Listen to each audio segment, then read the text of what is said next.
let's dive into some seriously concerning developments that are shaking up the electric vehicle world. Tesla Superchargers, those iconic high-powered charging stations scattered across the United States, are under attack. Vandals are targeting them with tools like bolt cutters to sever thick charging cables, and even directly smashing panels and components with apparent enjoyment. The shocking part? They're not just attempting these acts, they're succeeding, leaving behind a trail of broken, unusable chargers. This wave of destruction isn't confined to the US, it's gone international. In France, authorities reported that 12 Tesla vehicles were deliberately set on fire in a single incident, reducing them to nothing more than twisted metal and ash. At least a dozen Teslas were torched in France in a suspected arson attack.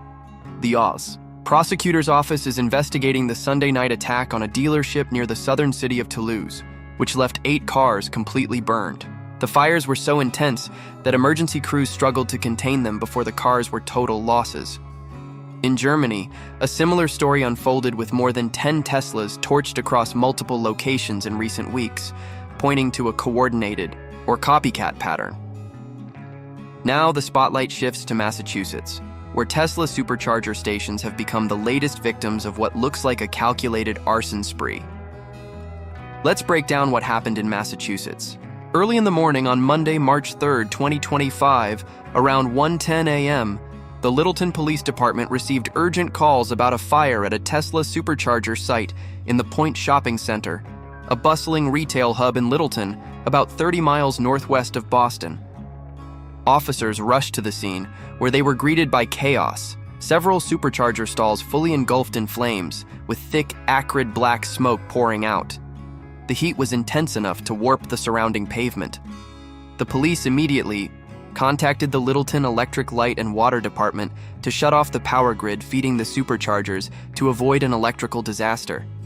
But before the utility team could even arrive, another fire erupted at a nearby stall, almost as if someone was still around, causing more damage. Firefighters worked tirelessly through the early hours to control the flames.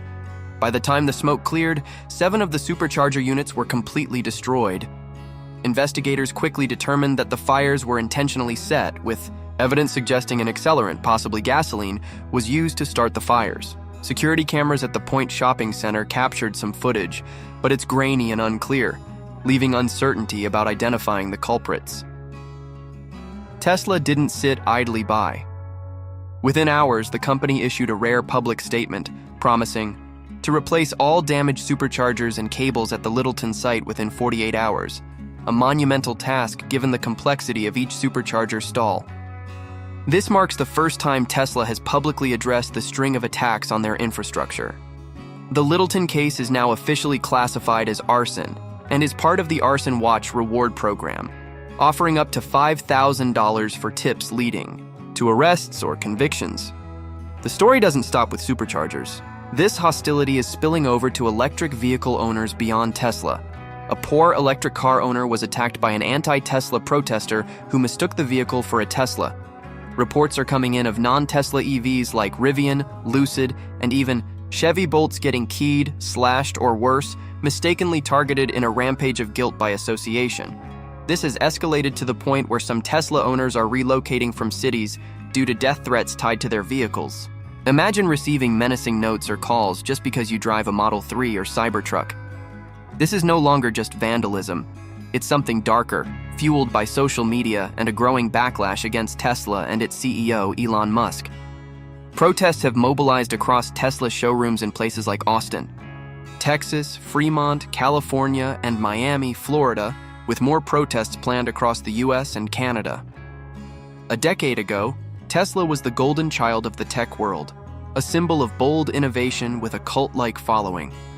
Now, Tesla showrooms have become protest zones, marking a stark shift from the days when Tesla could do no wrong. Will this upheaval shake Tesla's foundation? Musk might not care about a sales dip, but the real impact could be felt by those working on the ground level.